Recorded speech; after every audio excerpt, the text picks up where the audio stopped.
Thank you. Can you all hear me? Am I sort of clear? It's really great to be here, and thank you, Katerina, for inviting me. I'm very honoured to be able to talk about this topic. A little bit about my background. So as Katerina said, I've been in Hong Kong 20 years, and I have a professional background in PR. I used to work for Peirson-Smith.mpg. And most latterly, my husband runs his own PR company over the last 12 years, so I tend to also help him out and supply him with interns and graduates. That also helps me sort of keep in touch with the industry, because I still teach PR alongside everything else. Of course, I have been teaching in Hong Kong for about sort of 16 years. I formerly at Baptist University in the Communication School, now at City University, where I run a program in professional and creative communication. And PR is one of the courses, PR and advertising, one of the courses that we run, one of the strands we have that I teach on. So today I'm going to talk about public relations in Asia Pacific, communicating across cultures. A few years ago, two or 3 years ago, I wrote a book with my former Peirson-Smith colleague Mary Devereux. So a lot of what I'm going to say today is also based on that book, and we're just about to write another book on the same topic, a case study book. So I'm testing out some ideas, and you're the guinea pig, so that's quite good. And Mary's really thrilled about that, so I can report back to her when I get back to Hong Kong. But Katerina's right. My husband and I were posted to Hong Kong in the early 90s, and my husband at that time was working for a Mott MacDonald, a large engineering company, because originally he was an environmental scientist, and now he specialises in public affairs and environmental PR in his company. But you know, we made the company rewrite the contract from 2 years to 1. And so just as a word of warning for all of you who move on to other places and spaces, the year zoomed by so fast that we made them rewrite the contract again. And then we sort of started renewing our contracts and getting other jobs. And so 20 years on, 3 children, all teenagers, and a dog, and my husband's business, and me working in academia, and we're still there. But I do still feel like I'm passing through. I travel a lot, and I think we're all global citizens. And that also will be a sort of a sub-theme. And I'm very fascinated in a lot of what I do. I research, I do write about public relations. I specialise, and I have done for a decade, in fashion, communication, marketing and branding, and I also, as Katerina said, teach pop culture, and as you know, branding very much heavily draws on popular culture. So I feel that what's happened is in the last decade, academia and industry have integrated, and a lot of their research practices are very similar, and their research sites are very similar. So my life sort of has all come together. But I do very much wear 2 hats. I keep one leg in the sort of the industry and one leg in academia. And I guess what how I prepared this presentation today was not too academic. I thought I'd sort of, you know, switch between the 2 hats. So I hope that's useful for you. So I'm going to look at the role of PR in society and business in Asia Pacific. I'm going to look at, also just reflect a little bit on persuasion and marketing communications and some global perspectives on that, because I feel that obviously, as you know, integration is critical. I'm going to also address 3 key trends that I feel are driving PR changes in Asia Pacific and China specifically, because Katerina said you were very interested in focusing on China, and obviously then we can't stray too far away from examining integrated communication and where PR is in all of that, and its role, its ever-changing role, its ascendancy maybe, when we can debate that later. And I do have a couple of handouts, and I have a little exercise that I'd like us to do at the end, which is a fun exercise, a fun sort of little sort of case that I hope that we can sort of apply some of the things I've talked about, and you can sort of address some of these issues in that case. So again, persuasive communications is all about persuasion, isn't it? We go right back to rhetoric and persuasion, because fundamentally we, you know, why PR has come of age, I do believe, having worked in the PR industry, you know, over sort of 20 years, is that everybody's realised that, you know, it's all about persuasion. It's all about getting your message across in the right way to the right people to change their cognitive, affective, and cognitive states, behavioural states. And of course, we're all persuaders, and you know, we're surrounded by this. You know all this is Persuasion 101. But of course, without persuasion, you know, as you know, we would have to fulfill all of our basic needs: shelter, food, and clothing individually. So it fundamentally is it has a social function. And why I'm saying all this is very important for Asia, because persuasion and public relations in the Asia-Pacific region is not the same sort of topic as it would be, or the same sort of has the same sort of understanding as we have, because we've got developed societies in the West and North America and Australia that have been sort of making a business out of this for over 100 years. So you've got to realise that in Asia-Pacific, this is quite a new topic. So the development of persuasive skills is correlated, as we know, with the organisational sophistication of society. So if Asia-Pacific specifically is very much made up and comprised of developing societies, then of course it's going to have a very different take. So essentially, all of us have gone beyond the basic persuasion in order to survive, and we no longer rely on basic needs. But you can see across Asia-Pacific, people still do. So we'll see that that's where the differentiation lies. So, but of all of this, we know that persuasion is all about, it's all incremental. To be effective, we've got to do it by degree. We must not superimpose ideas, and we can obviously think about Grunig's models here. And of course, across Asia-Pacific, we've got a range of different sort of operational types of PR happening, from sort of one-way to two-way, etc. But nonetheless, it's all got to be sort of ethical and by degree. So we can come back to sort of talking about that at the end.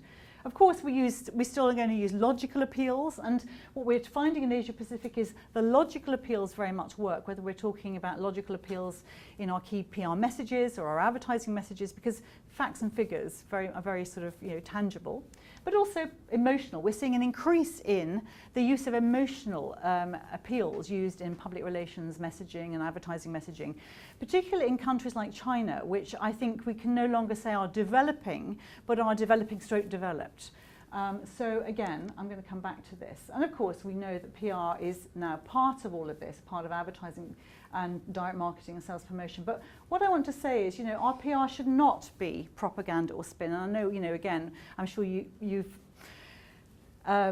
evaluated and applied the Grunig's model, Grunig and Hunt's model ad nauseam. But, in a sense, I no longer think there's room for this. And it's not just pretty pictures that we're showing on Instagram. It's more than that. It's not just special offers, and it's not just one long lunch or guanxi, the idea in China of this networking. It's so much more than that, or maybe it's a combination of all of those things, as we'll see. So changes are definitely afoot in Asia in the past few years. Integrated marketing communications in both public and private sector is definitely where we are. And there's definitely a shift, as we said here, from nation building to market development, okay? So what we're seeing is, and that's true of China, that's true of Vietnam, that's true of Indonesia in particular, which has got one of the most rapidly developing economies in Asia. And I was there just before Christmas, and I was so impressed every time I go back to Indonesia that this is the case, that there's more of an appreciation and understanding of the market, and also of the role of public relations in assisting companies to develop, prosper and be protected. There's obviously growing middle class across Asia. Manufacturing bases are shifting. Even in China, we're seeing sort of China no longer being a primary manufacturing base, and certainly in the first, second and third tier cities. We're seeing consumers there and the population there going more into the service industries as they become more educated. So we're seeing a massive shift there as manufacturing bases move to lower cost centres. Vietnam was that a few years ago, but now we're seeing these centres move out of Asia to places like Morocco and Turkey, and trade expansion obviously in the region. We're seeing this regional interdependence due to obviously stock market growth and lots of sort of development of financial PR, which I've seen has rapidly grown in Asia in the past decade. Privatisation of government-supported organisations, and this globalisation of local business seeking capitalisation. The flows have changed. The trans-global flows, as Arjun Appadurai said, have absolutely changed. So the vectors now are coming back into Asia. And we're seeing this across all sectors. And obviously PR is going to be a beneficiary of that. Despite the sort of global financial crisis, and because of it, I believe organisations obviously need to communicate even more than before and need to be strategic about that. And whilst most of Asia is in an economic bubble, and particularly China, whose economy is, whilst it's slowing down, it's all relative, nonetheless, China is obviously impacted by the fallout of this, given that sort of the consumer markets in the rest of the world aren't spending as much or requiring as many goods. So the key drivers, I feel, impacting PR and marketing communication in Asia Pacific go along these three themes to make it simple. I like the power of three. I always like models with three attached. So communicating across culture, so the cultural dimension or the intercultural, cross-cultural dimension, I think we've got to start going back to our intercultural studies to try to understand what's going on in terms of that. Particularly, as I've said, if the vectors are flowing back into China and Asia, then we've got to really sort of brush up on our inter and cross-cultural exchanges. Obviously, the impact of digital and social media is important. And then this integrated communication solution that we must address in terms of where PR is heading globally, but specifically Asia Pacific. So let's have a nice map of where I've come from. And of course, this is Hong Kong. But you can see, Asia Pacific, and this is how I'm sort of where I'm focusing in a sense, although I can't cover it all today. So we'll be largely focusing on China. But fundamentally, this is the region that we're going to look at. We can see that at the end of 2012, the GDP of the whole of Asia was just under 14 trillion, roughly the same as the GDP of the US, according to the Holmes report. Private consumption accounted for half of Asia's GDP, compared to 72% in the US. Throughout Asia, products and market segments are growing explosively. In sudden waves of 70 to 100% expansion. So it's a really heady time to be in Asia, and those of you who've been anywhere on that map that I just showed in the past few years will know that there's a buzz wherever you go. I mean, it's not just located in China. I'd say the same is true of Indonesia, the same is true of Singapore and Vietnam, Burma even, which is now on the map. So we're seeing, we're sort of feeling this energy. It is actually tangible when you go onto the streets of these cities. And everybody's very positive, plus the fact the workforce are very keen to drive it forward. They're prepared to work 24/7. They're prepared to sort of put the effort in to sort of push their countries beyond where they are now and into some sort of very successful future. And there's this sense, obviously, of national pride that maybe I feel, because I come originally from the UK, that my country has lost in some ways. Certainly the UK has lost its direction, and Europe following it. So, we have a lot to learn from how Asia's work ethic has sort of powered forward on this, and obviously PR, is going to benefit. Let's look at the China market profile. So a lot of what I'm going to do is a preparation for your little case study, but it's going to look very much at sort of marketing PR. But fundamentally, by 2017, emerging Asia will account for almost a quarter of global consumer product markets. That's 37% of total consumer product growth. Again, this is from the Holmes report. China is one of obviously the second largest luxury brand market, surpassing Japan in 2013. And obviously Japan's bubble economy that burst at the end of the 90s, really sort of passed the baton to China. So this is sort of something sort of interesting. So we're seeing China as a producer and a consumer, a major producer of the world's consumables and a major consumer of those things. And what we're seeing definitely in China, there's absolutely no question, certainly in the first, second and third tier cities, so Beijing, Shanghai, we're seeing a massive sort of growth in consumption, and these mainland sort of consumers are coming down to Hong Kong, but now more latterly they're tending to go over to Europe and travelling, which they never did before. Now, of course, we've got some key demographic segments arising here, and again, I've sort of I've segmented them for simplicity, but I like to do that, don't we all, because it's easier that way. And again, according to sort of based on the sort of KPMG China Brands report of 2012. So if we looked at now how that demographic is changing in China, if we really sort of focused in on the consumer, we're seeing what I would call, first of all, the traditional business elite who exist and who are buying luxury, and who are buying luxury for conspicuous consumption to prove they are successful. So they're buying the sort of Patek Philippe watches. They're really swallowing the advertising. They're really sort of wanting all of this. They're buying all the sort of the right brands, particularly the heritage brands, the Burberry, the Hermes, the Chanel. We've got the nouveau riche shopper. We've got empowered women. So there's a real gender thing going on, which is very exciting. Okay, for women certainly, and I applaud that. So in other words, the women are pretty powerful in China. And then we've got the little emperors of a new generation. So let's take a closer look at them, shall we? So our traditional business elite, these are males over 35, well-connected businessmen.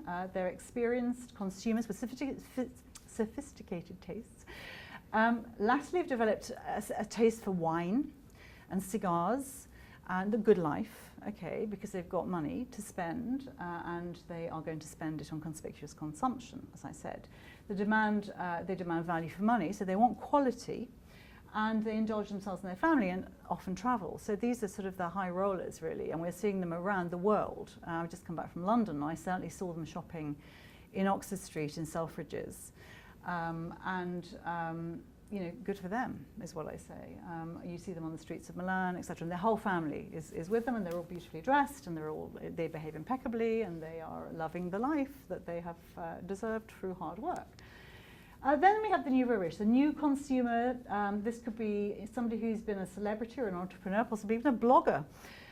The first generation of the rich, 20 to 40 years old, they spend a high proportion of their income on consumables, those carrier bags, those luxury carrier bags.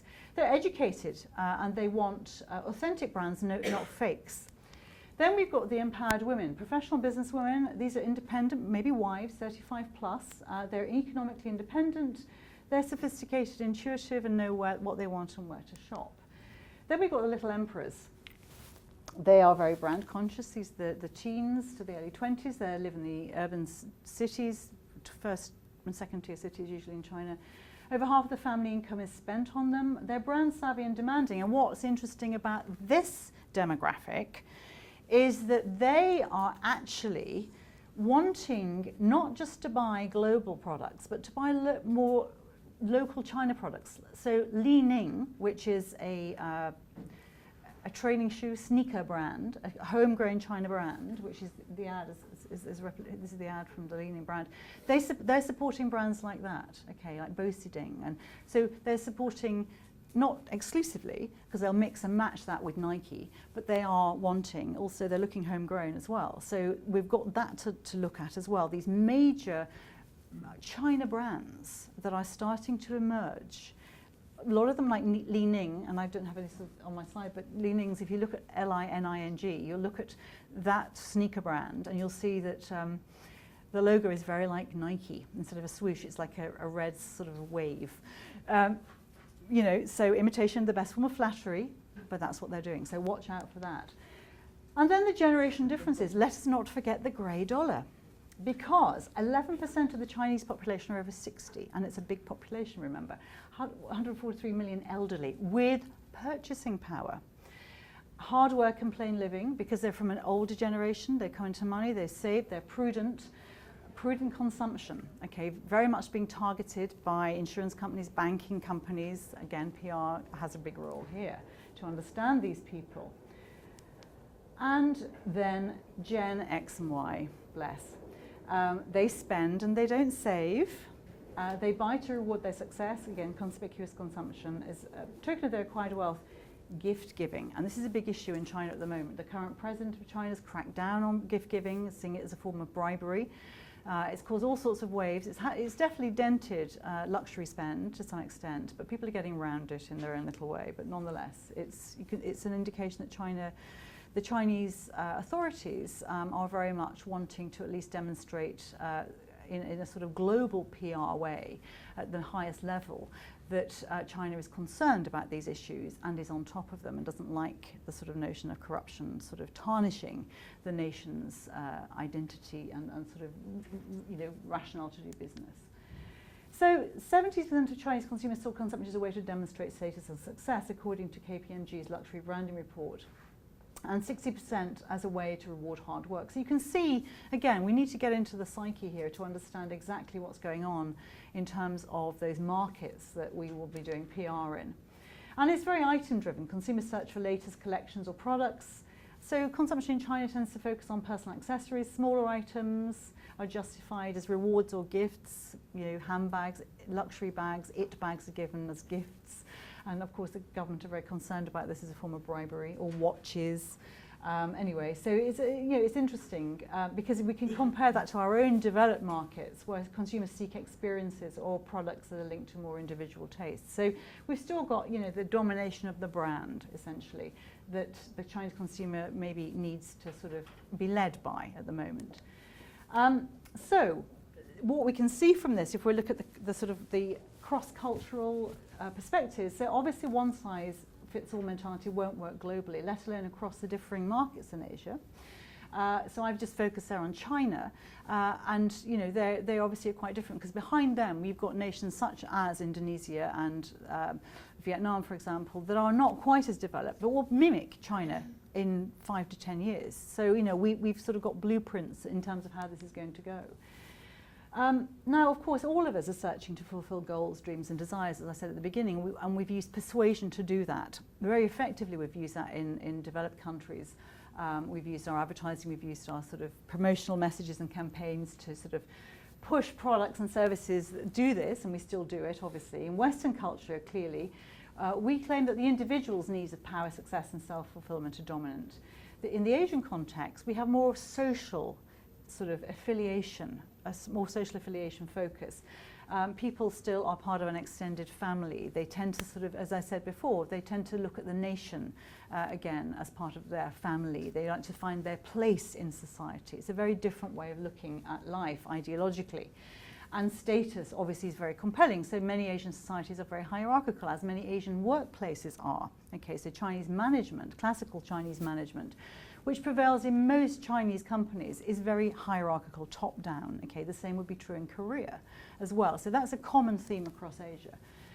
So the Asian value systems is a preference for social harmony and consensus as opposed to confrontation and dissent. So many of our PR campaigns should be focused on that, to appealing to let's all do this together, whether we're running health campaigns or green sustainable campaigns. We're working for the better good of the nation, okay, as opposed to maybe we take more individualistic messages on board when we're doing that in developed countries such as our own.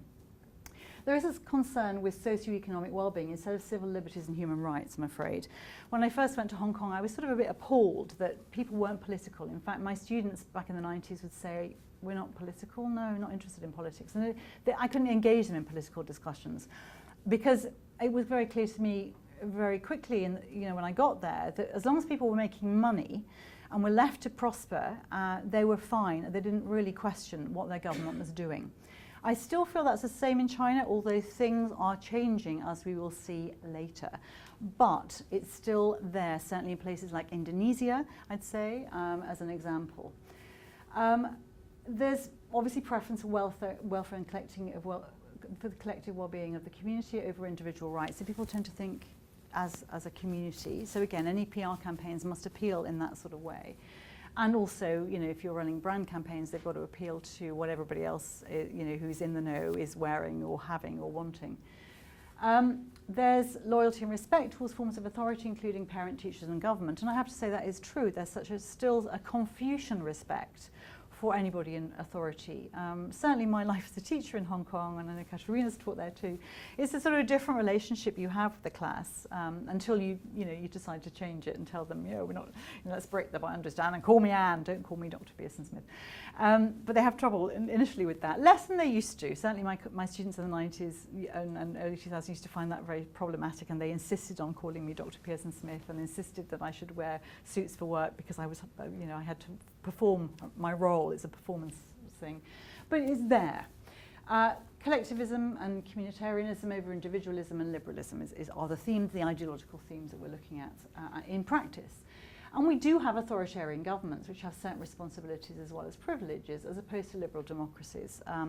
We are seeing more challenges to those authoritarian governments. Even the Thai government, we've seen protests on the street on and off now for the past few years, and the King of Thailand being on his last legs. That sort of is a bit of a weakness, I guess. But it's there. We've just seen Singapore's lost Lee Kuan Yew, who was the father and founder of Singapore, and when these iconic leaders move on, there's space for things to change, particularly as we've got new generations coming up, as we'll see in a minute, who are socially mediated.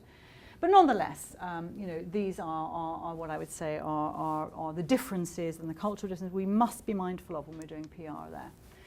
Of course, according to Guffey's work, and this also accords with Trompenaars and Hofstede, we've got low versus high context cultures. Our low context cultures that we live in, of course, individual orientation, we're forward-looking in the US and the UK and Europe and Australia. But the high context cultures that I'm talking about in Asia have a strong sense of tradition and history. Now, this is a very important point because we can see on key messaging, we can tap into these values and these attributes, heritage, longevity, very sort of, they resonate with Asian audiences, and they change a little over time. Okay, and of course we know, and if I was to wear my my cultural studies hat, I'd be saying, well, all this is mythic, it's all constructed. Well, of course, everything's constructed and everything's a story. And we are master storytellers, of course, in PR. And that's why I love PR, because, we get the chance to tell wonderful stories and engage everybody in those stories. And of course, the group community is valued over the individual to some extent, although there are different nuances. But nonetheless, that's the general terms that we can see. PR in Asia for high context cultures. So again, as PR professionals, what I'm really saying is we should keep in mind that in high context cultures in Asia, probably fewer words are better than many. And, advertising in a sense took the lead in this. If you notice that advertising campaigns, if you looked at them over the last 20 years, certainly for luxury brands and fashion, got rid of the language and focused on the image. If you did a content analysis, I mean, I haven't done that. I have not had time. I'd love to, one day. But if you just looked at it anecdotally, you can see that's the case. And of course, if you're going across 35 countries, that's a great way to communicate. A high context culture is going to respond better to more direct and formal style of marketing, communications and PR. So we've got to, again, focus on tone of voice, facial expressions, gestures, postures. These non-verbal cues are also hugely important in addition to the verbal cues. Obviously, as PR people, we're really good at writing and communicating, but let's not forget the visual communication, because that's very important, and the visual representation. And that goes along with the cultural empathy that we must adopt here. So we're looking at what I call PR glocalization, combining global approaches with localized PR practice. Of course, Starbucks tried to do this in Tiananmen Square and got into a little bit of hot water about this because it was considered to be, the wrong location and not the right place for it. But nonetheless, using global economies of scale, but localizing PR efforts for effective engagement. It doesn't always work as Starbucks found out in China, and as other companies have found out in China. So you can't be arrogant about it and imagine you can roll in and sort of do this, and everybody's going to go, wow, fantastic, what a wonderful sort of East-West mix that is, because it can be very insensitive, as Starbucks found, and was very much criticized and pilloried on social media in China. So let's just look again at something. So if I was going back to this notion of, let's try and dig into Asian values. Let's go back to our good old Maslow. I do like him, he's a bit of a sort of comfort blanket for us all, isn't he? But, let's start it, he did make a lot of sense. So, and he's being revisited and, again, by all scholars from various persuasions as somebody who had a lot to say about the understanding of consumer behavior. And just general sort of societal needs. So this is obviously, as you remember, you know it from Communication 101, how it goes. But I think in Asia, and this is taken from Mary Devereux, my own book, that we wrote about Asia-Pacific communication, PR and communication, that we feel this is a better reflection of how it is. It's more concentric. You see, it's much more complicated. With the self at the center, and so we're just making it, sort of reworking it, but making sure that the self is situated in the whole and is situated in the collective. So that's really, in terms of a sort of theoretical model or a visual model, because I'm a visual thinker, I like to sort of see the difference, and it is a big difference. We can come back to that later. So PR professionals have got to articulate more collectivist wants and affiliations in Asia, as I said, through their campaigns. More aligned and in tune with localized cultural tendencies, which at the same time, as a point of fact, they are varied and nuanced across Asia Pacific. One size doesn't fit all, as I said, but nonetheless, there are some generic themes that we can be aware of and implement.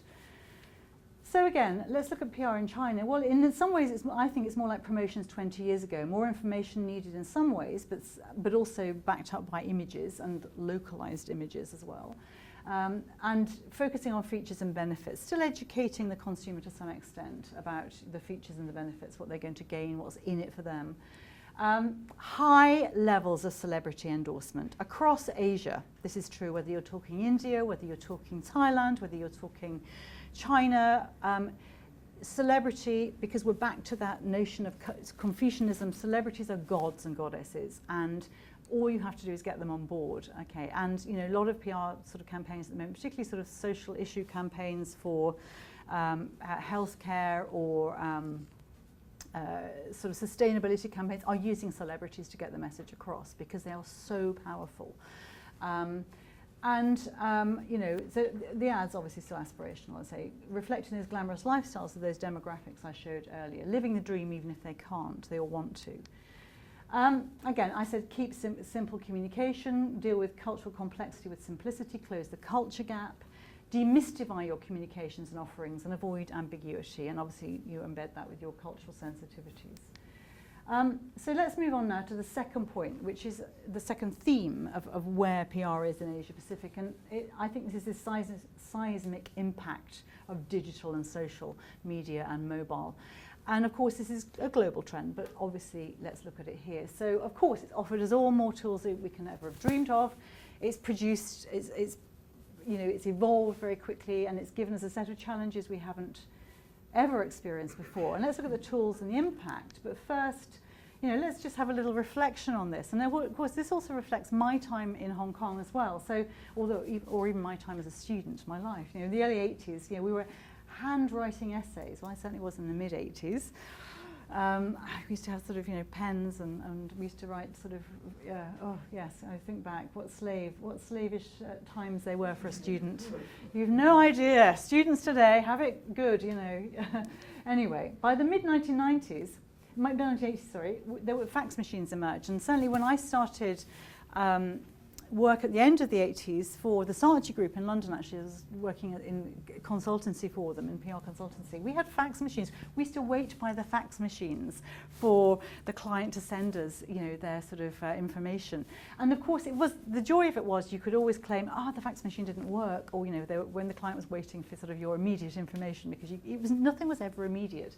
But again, the fax machine was a big sort of massive technology, sort of that we all sort of used in PR, particularly the PR world, ran with the fax machine, which really sort of came in the mid to the end of the 80s. Everybody thought this was like amazing.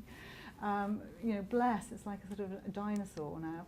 In the early 1990s, people were just thinking, the computing system and software was a bit challenging, and people said, I won't need to learn about this web thing in my lifetime. The tech department will do it all for me, but of course not. Mid-1990s, CompuServe, email in a box. My address is, remember sort of that, how it was. It was also techie, and for us who were non-techie, it was a bit of a headache. But we had to get used to it, and the tech department and the tech guys in the PR department worked overtime. We were always sort of banging on their door, ringing their phones. And middle to late 90s, companies introduced email for all staff. Even when I worked for Peirson-Smith, this is basically, the email was slow. It was sometimes, it sort of failed.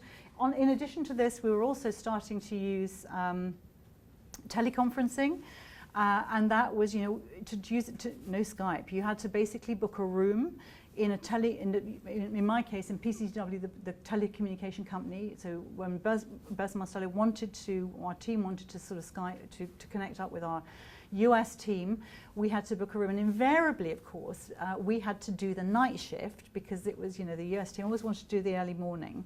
So there was one time when we had a series of these teleconferencing calls, and we had to travel across town, get into the room like this, and the technology guys of the telecommunication would set up the connection.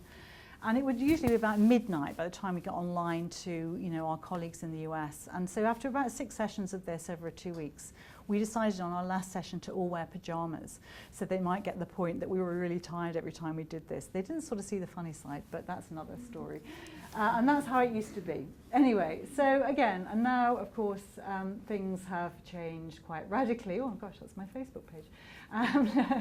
And things have changed, as we know, so we're also connected. And here are our tools that are ever growing. Aren't they fun? Don't they look lovely? But they're challenging to get on top of. And of course, again, you can see, again, just these sort of statistics coming out in terms of what the usage of internet users, social network users, and lots of figures, lots of stuff going on there. in terms of, and of course all of these statistics are rising. And of course, global share.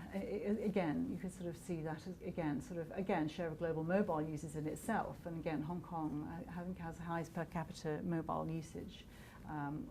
And again, it's just, again, a different relationship with your phone. You know, you have more than one.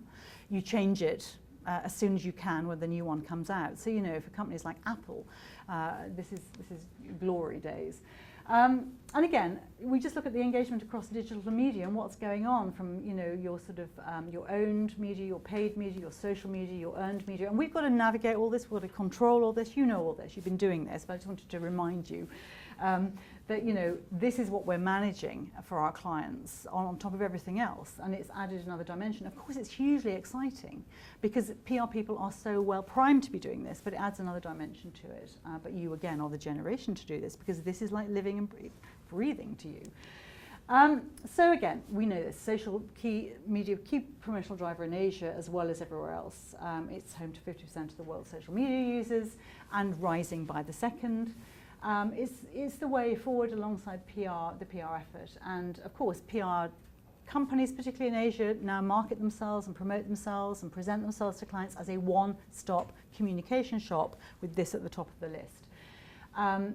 And of course, we know that it's all about, you say, so if you think that if Asia is about relationships and about connectivity, then social media is so good for Asia. It's what Asian people love and they want, and they're living and breathing it. And it's all about that, sharing content, having conversations, building relationships. If you look at China, again, back to China, in China's 6 largest cities, people spend 70% of their leisure time online, according to McKinsey. Time spent online today, 19 hours. 1 in 4 China consumers say they will neither purchase nor recommend a product without checking online first. So that's quite powerful. We're all journos these days. 80% of online users in China have a blog entry, and that's rising, you know, exponentially by the minute. 850 million mobile subscribers, and on and on. You can see these statistics. 116 million on renren.com. You know, 170 million on blogs. The numbers are staggering, and it's all happening. And so, but there are some differences, some what I call netizen differences here that we need to be aware of for PR. So in the US, internet users are driven by practical needs, using the internet to buy goods, pay bills, send emails. In China and Asia, netizens use it for social reasons, you know, with high use of blogs, forums, video and entertainment sites for sharing of info. So that's really interesting and something we should be aware of, again, for our PR. Again, back to media stories, 92% of media stories go online to track companies and find sources in China. So that's also probably mirrored globally as well. And we've got the online shopping boom if we're looking at retail, which I often look at because in my work on fashion, I look at this a lot. So sales at Taobao, China's largest online retailer, soared to more than 14 billion annually since it was launched in 2003. Lancome, the sort of cosmetics company, reports partnership with Baidu, China's largest search engine, helped lift online sales by 30% without trying. So pretty okay if you get it right, but not everybody does, of course. So it's all consumer-centric, which, as you can see, this converts customers into brand champions who love their brand even more than they love their products. And this is what, you know, if we look at research in China again and again, this is what's coming out of it. And of course, I've just used iPhone here because the iPhone and Apple have been the most incredible success story. I worked for Apple at the end of the 80s into the early 90s in London, doing sort of educational procurement, trying to get schools to take up Apple computers, which they weren't really largely doing. They were buying Compaq or IBM. When I got to Hong Kong, you know, I've often used Apple case studies and Apple information from my own background, but certainly in the 90s into the 2000s, my students weren't interested at all. Even when the iPod came out in the early 2000s, not interested. But as soon as the iPhone came, everything changed, and it's, you know, people kill for it in China and Hong Kong. The queue. I mean, the Apple store I walk past every day in Hong Kong. And there are, you know, sort of 50 people waiting outside before it opens, and of course they're rabble-roused and they start cheering as soon as they go in. That's every day. So, you know, amazing. Everybody wants to work. Incredible. So it's fandom, you know, that like we've never known it. Brand fandom. So again, social media engagement, same I guess as everywhere, but again, still need to be human, real, not just pushing information, crowdsourcing it. It's still important for this in Asia, and works in Asia probably more. Responding, obviously appropriately, showing expertise, showing and encourage fans to share. All of this is going on so well in China. They're loving it, and Asia. So the impact of all of this, the power to define and control a brand or reputation, is shifting from corporations and institutions to individuals and communities. So we know this. We've got to spot those bloggers in Asia, and they're really, the bloggers in Asia, and certainly China and Hong Kong, are very aggressive. They really are very ambitious in all sectors. They want to be number one. So we've got an endless number of these brand ambassadors or corporate ambassadors that we can use. The publishers, formerly known as audience, are jostling for the driving seat of communication, challenging, and very importantly, and I'm going to shift tack now, because what I'm going to say is Asia is changing in a socio-political way as well, in a way that I've never seen it, having been there 20 years. And so I'm saying that this is because of social media and because of new generations who are empowered by it. This is my thesis that I fully sort of stand by, and maybe we can debate that. But basically what's happening, they're starting to challenge the political and hierarchical societies. We had Occupy Hong Kong in October, November, December. This was a turning point for Hong Kong. My students were down there on the battlefront, as it were. Of course, the most foolish thing was that the police turned tear gas and pepper spray on them in the first weekend, and Hong Kong people went onto the streets, and you can see, shame on you. I was there, we were all there. The whole of Hong Kong went out onto the streets, disgusted, because we knew that this directive came from China. And so this is what you got, and you got basically Occupy Central, basically crippling the city. I mean, basically they camped in the centre of Hong Kong and stopped the traffic for 4 months. Okay, now of course there was a lot of anger about this, and eventually it was managed in various ways, and I could sort of talk about that in a different way. But you can see things are changing Asia, in a place in Hong Kong where this would never have happened, where people were so apolitical, they didn't care as long as they were making money. We need to be aware of this. And again, you can see this was the pepper sprays, the fights on the streets with the police. Things I've never in my life seen in Hong Kong. Nobody's probably seen in Hong Kong since, there were riots in the 60s apparently about housing in Hong Kong, which the British government had to respond to. But nothing like this. Hong Kong turned into a war zone. I was horrified, shocked. My students were on the front line. Some of them were injured, some of them were imprisoned. Never seen it before. But things can change. It shows you, no matter how safe and secure you think your environment is, you've got to plan for the eventualities. So obviously this is now being built into all PR sort of advice and sort of campaigns and strategies and tactics for campaign planning with companies. Because of course what happened when Central was completely occupied, banks, shops were crippled. People couldn't get to them. Okay. Having said that, many bankers and shop owners supported this. But eventually, after 4 months, their businesses started to falter, so things had to change, and the government weighed in and told the protesters to get off the streets, which they did eventually.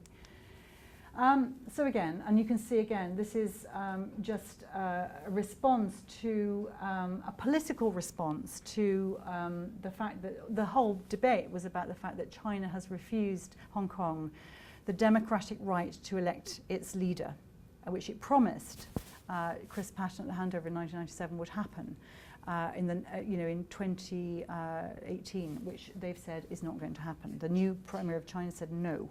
So this is what the protest was sort of all about. And so you can see the people started to respond.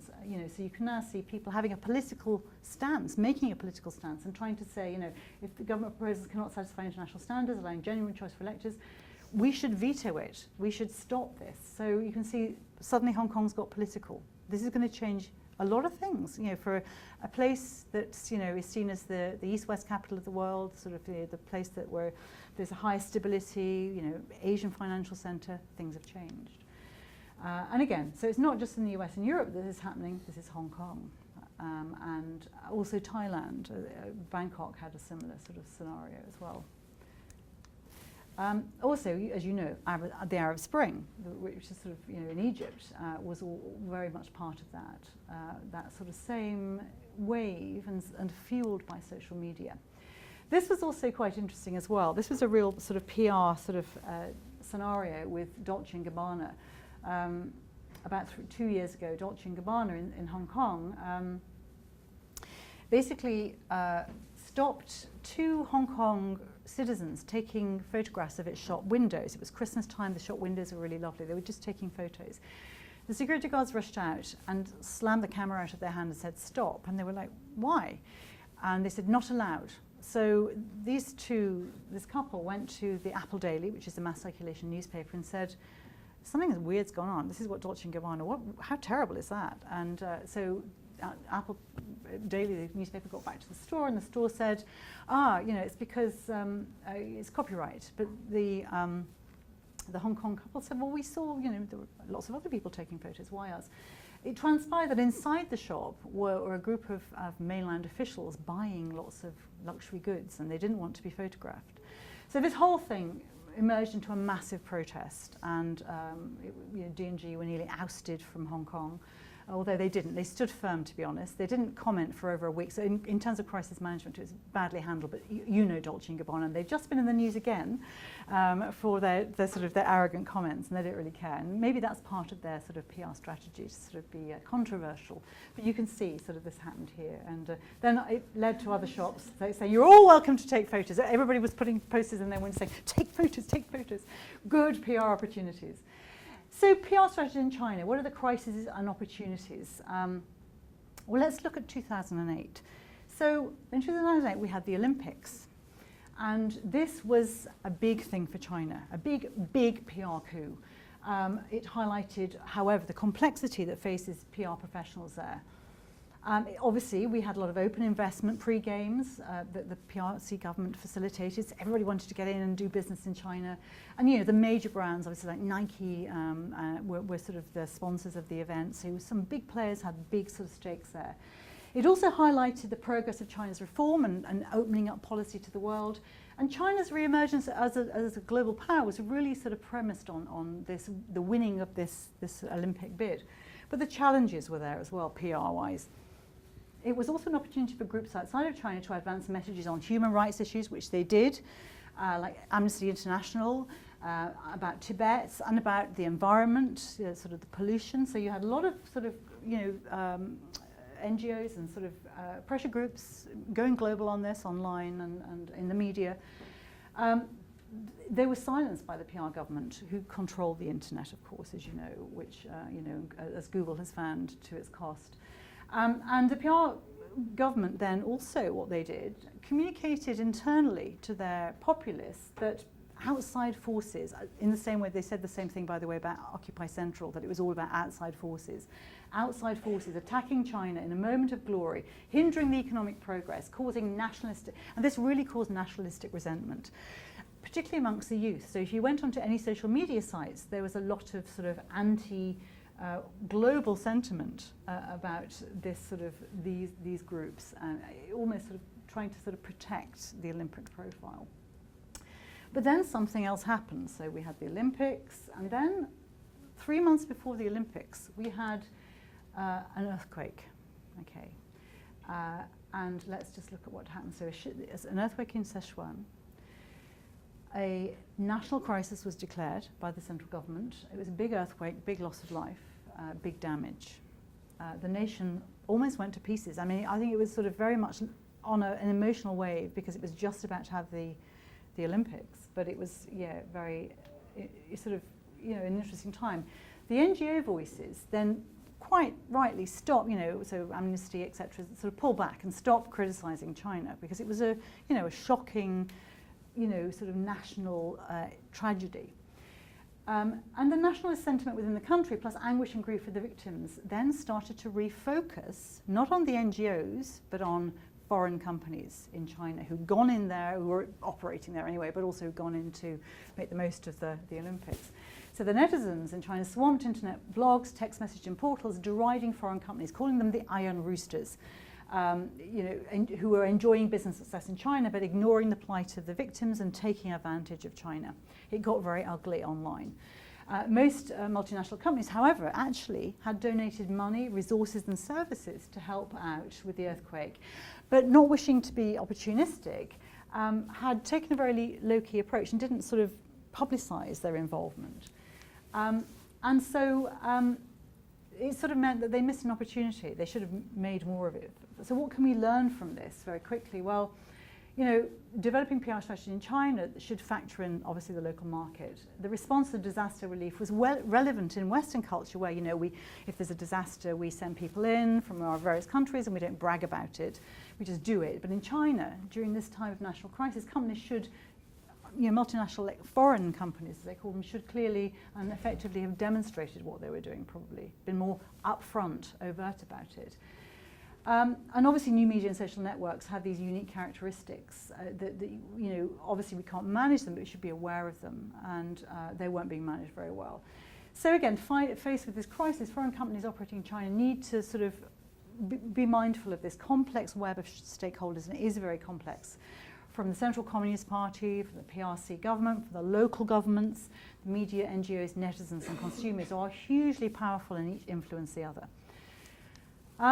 Again, so the social media conversation, of course, has given an accessible voice to the audience. The conversation, as we know, is not controlled, organised or on message, and this obviously is generic for our PR sort of strategies and tactics and campaigns. The conversation is organic, complex and speaks in a human voice. So we have to be mindful of this. It's the same globally. People obviously don't care what you say about your company. It's what they say that counts. And we know this, and that's true in China and Asia as anywhere else. There are shorter attention spans, the 8-second soundbite, and I put here, are they Russian? They are Russian dolls, but we also, Japan loves their dolls as well. Gamification obviously is growing as well, so we've got all of this, which has provided huge potential as well across Asia. And tapping into this digital universe is very important as communicators of credible information. We need to understand how to engage with our audiences.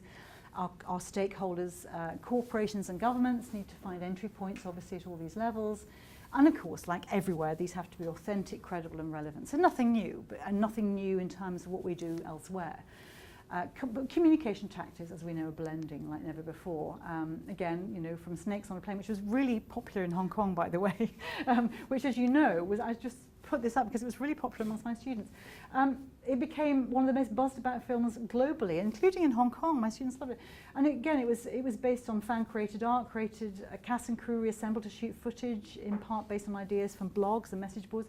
The film became almost like a choose-your-own adventure, but really captivated my students, Hong Kongers, for some reason.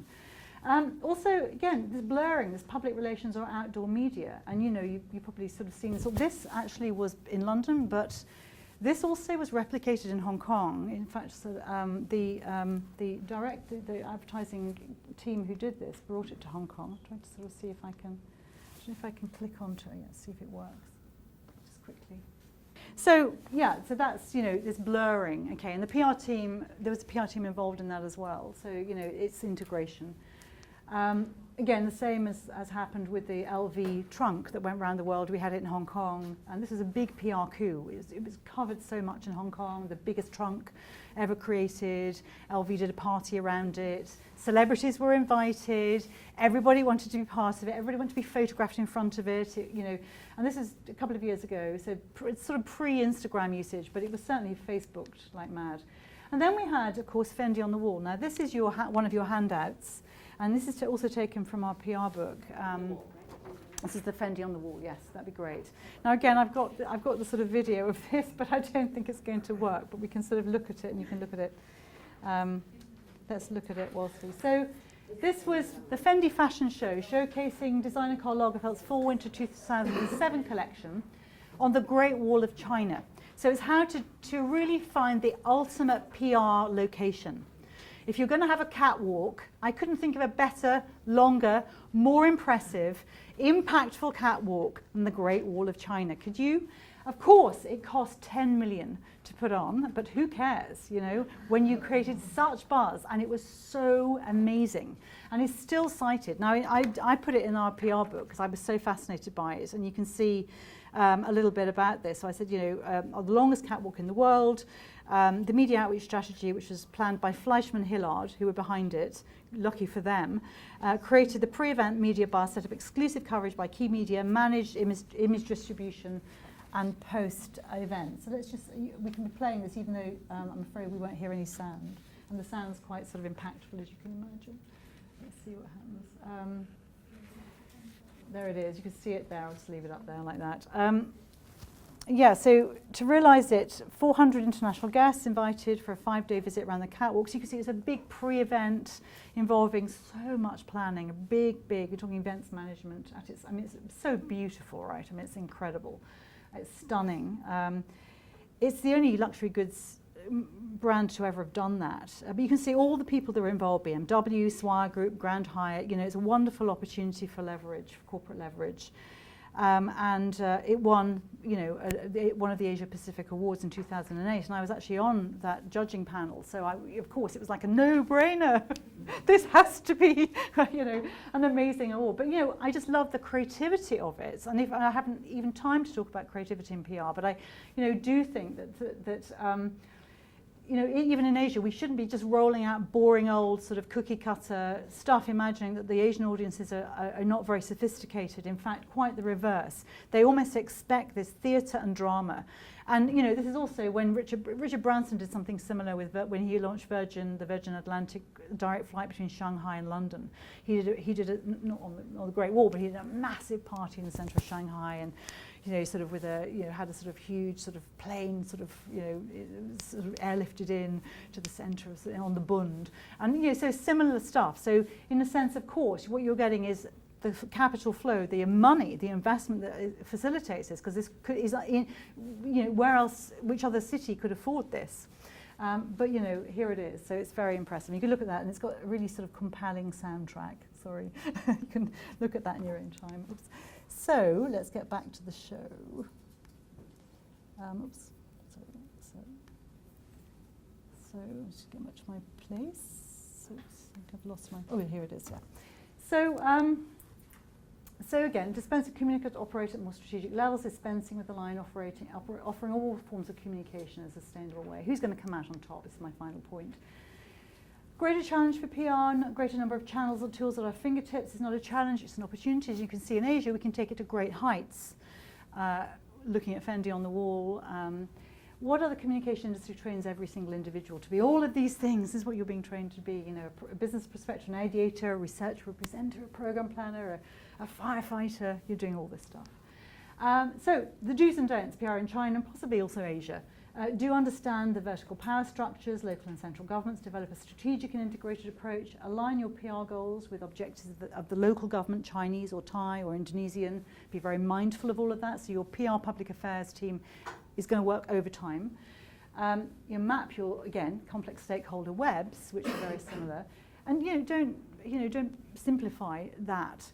Engage proactively before critical need emerges. So preparedness planning is very critical. Track and evaluate your PR performance, as we always do. Don't follow your Western model. Have a local focus. Don't avoid engagement. PR is a contact sport, remember. And don't wait for issues to go away by themselves just because we're in Asia and it's too far away.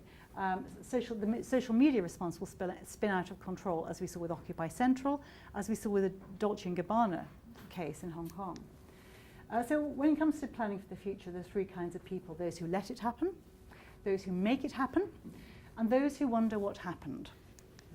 We need to make it happen in Asia by, adapting to new and challenging environments, matching messages to the cultural, economic and environmental changes and challenges at that Asian level. More than ever, Asia Pacific needs good communicators and good communications. And this is the Asia Pacific PR Awards. So, we have benchmarks as well. We're monitoring it all the time and rewarding good efforts. And that's my book, by the way. So that's it. Thank you.